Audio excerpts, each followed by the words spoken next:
Pressure on below. They got him. Israel Adonijah. Here's the rush again. Claybrooks brings down Joseph.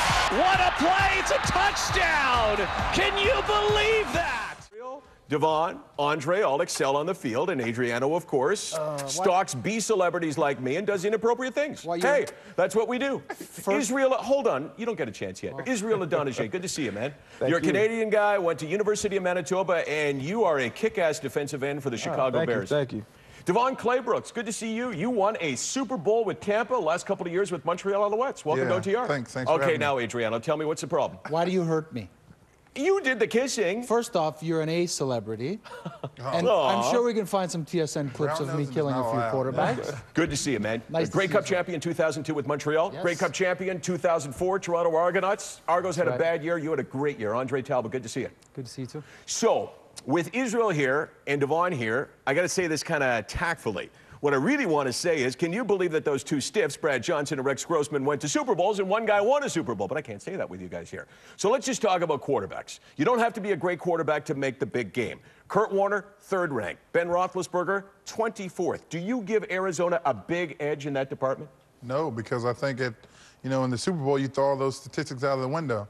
And that the 24th or whatever ranked passer doesn't really matter. Right now, it's mano a mano, one game for everything. I like Kurt Warner. I think he leads that team. It's a young team, and he's got everybody going on that team. This game's going to come down to the quarterbacks, and I think Kurt Warner has proven that as a quarterback, he can lead the team to victory, Super Bowl. And Ben Roethlisberger relies on a run game, relies on his defense. No. He makes when the play breaks down, 24th rated quarterback. He doesn't rely on his defense and his running backs. When you say a game is based on a quarterback, Israel? when you say a game is based on the quarterback, it's based on the defense. You know, the quarterback is going against the defense. He has to. But it's based on what that quarterback can do against that defense. And Warner, have you seen what the defense of the Steelers have been doing? Roethlisberger is a big game quarterback. Statistically speaking, he doesn't put up the big numbers, but he knows how to win. And when the game's on the line, he's got to rely on his run game, and the run game isn't what it was with the Steelers. Say that again? He's got to rely on his run game, and the run game wasn't what it was with the Steelers when they won. I've seen many quarterbacks screwed up in the big game just on the quarterback's shoulders. Yes, absolutely. But CFL, NFL, he's been there before, though. You're talking to a guy. Both guys but Ben have won. What did he ride on when he was there before? It wasn't on his arm and he's driving down the field. This is not a new road for him. This is not a new journey. Keep going, Devone. You are hitting it, man. He's already did this. This is not new for Kurt Warner either, by the way. Yeah, but and he's done it all on the basis of being a pure, accurate passer. If you're going quarterback, just analyzing both of them, Warner is more experienced, and he I'll give him the edge as a quarterback. But I mean, but he makes plays. Of course, it comes down to a team. We all play football. We know it's a team game. But I think this game's going down. Warner leads that team like no other quarterback in the NFL right now. You watch those NFL pregame shows. If you're going to pick a quarterback to be your guy, who do you pick? Out of those two, I'm just taking those two. You're taking Ben. Oh, come on. Just those two. You're just saying that for the argument. No, I'm not. In a big game situation. Hold on. Exactly. Equal defense, equal special teams play. Equals. Offensive's the same. Which quarterback you pick? It depends on the offense. You're not going to put a certain exactly quarterback. the same. Everything's the same. Which quarterback you pick? I'm taking Roethlisberger. Thank the Lord. Taking the 24th ranked quarterback compared to the 3rd ranked. Yeah, but that's different because look at his receivers. All 3 receivers had over 1,000 yards. Why though? Because Kurt Warner. Exactly. He's putting up numbers. That's not a question about that. But they also have lost 4 out of the last 6 games. They only won the last 2 games. The good Christian man, the good Christian quarterback's going to win the Super Bowl this year. And What does that have to do with it? You keep saying big game, no question about it. But Ben Roethlisberger has played in 1 Super Bowl, and he was pretty mediocre. He was average there, but no. Actually, he was below average. He had the worst statistics in the history of the Super Bowl for the winning quarterback. But he won the game. That's all that matters. Who won the game? Who won the game? You don't remember. He didn't win the game. You don't remember. Listen, Those statistics. You remember the ring, ring, the championship. Period. And that's the thing about the quarterback position. They get all the glory if you win. And they catch all the slack if you lose. And they catch all the slack if you lose. Who, as defensive players here, who would you rather face, line up against? Kurt Warner, Ben Roethlisberger? I would rather, just talking about quarterbacks, I'd rather go against a guy like Ben Roethlisberger. Big target. He's get a whack on him. Warner's easier to sack. He's easier to sack. They're both but easy to Roethlisberger sack. can move a little bit in the pocket. But Warner has a quick release, though. He gets rid of the ball fast. If you have to give him credit. Like if you blitz him, which Pittsburgh's going to do, if you blitz him, he should be able to pick you apart for the most part. If you blitz him and you don't get to him, you're dead. You'd agree with that, right? Correct. That's fun. So I got 4 names for you. Plaxico, Anquan, LaDainian, and Vic. Perhaps all could be playing in Oakland this year. I could see 2 for sure. Michael Vick drops back to pass, overthrows a wide-open Plaxico. They come back to the bench, and Plaxico shoots Vic's dog. That's a possibility next year, right? No, they could be playing together, though. The bottom line is, let's start with Plaxico. If you needed a receiver and he's a free agent, would you sign him? Of course, without a doubt. He's a deep ball threat. He can go get him.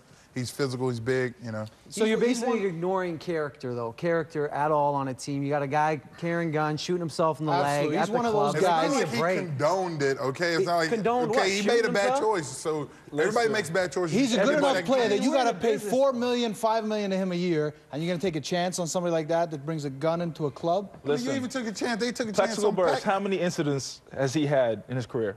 I don't care. It doesn't matter. That to me. Yeah, how many? He's had a few. How many?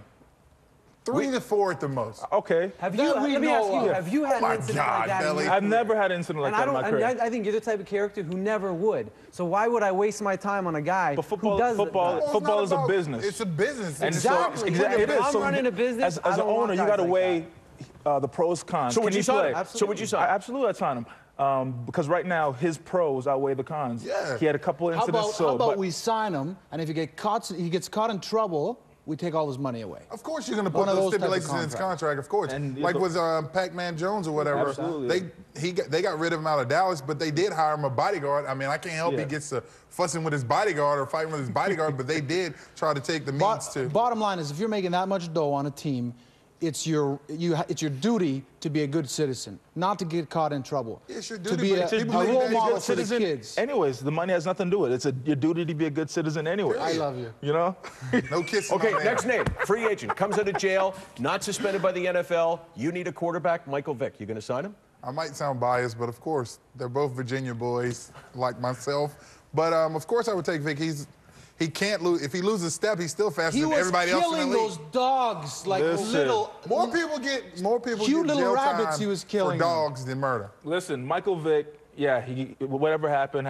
Absolutely, I'd sign him. He's a heck of a football player. You're crazy if you think he's not. He's a threat. He himself changes the whole dynamics of a game by being a quarterback. How many people are going to show up in the stands?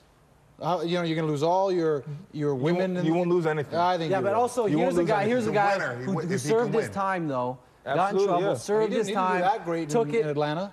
Took it and now has come out of jail and he deserves a second shot. You know. Would you want? He took a bullet in the leg and walked away. Like that's it. Michael Vick served his time. He's going to come out a different man. You know that. You got to trust that. He's still going to get punished. You know what I mean? Like Plaxico's getting punished. Vick only had one incident. This is his first incident of being in trouble. Really. I mean, he was. You know what I mean? He's done some more serious trouble with those dogs. Yeah, I mean, you got people that kill people or shoot people. I love dogs. Less time than Michael Vick. Exactly. Exactly. What's more important? I thought we weren't going to talk What's about more that important, today. a dog or human life? And he's done more time. He said he's done more time than people who've killed people. Well, look, clearly they have issues, so you got to have stipulations in the contract. Again, both of these players are guys that you're going to spend a lot of dough on. They're going to be franchise players. Because they're great players. Franchise players. They're great football. One at a time. I think you get an athlete like Michael Vick right now for a pretty good price. And as long as you put the stipulations in there, there's going to be a lot of teams that don't want Michael Vick. And he's an athlete that, really should be.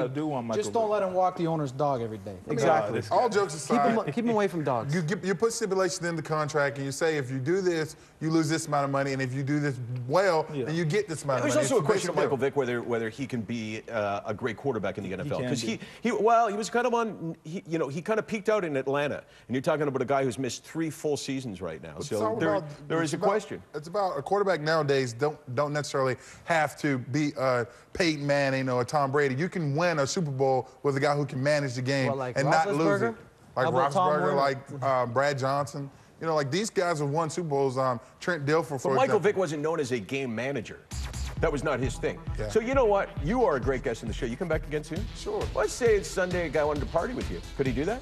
Yeah, we're actually having a party with the pros. Go ahead, work the camera. Go ahead. Nah, I'm not going to work. No, go ahead. Come on. Party with the pros. It's going to be a nice event. A few guys are hosting it. It's supposed to be nice. And then, you can always go to Michael Landsberg's Super Bowl party first and then come out. And we got a halftime show. It's going to be good. And you got a foundation, right? Yes, the Israel Adonijah Foundation. We're doing a lot of good things in the Chicago community, in Winnipeg, Manitoba, giving scholarships to young kids. IsraelAdonijah.org. On that note, we say awesome job today, guys. Terrific show. Appreciate everyone's input.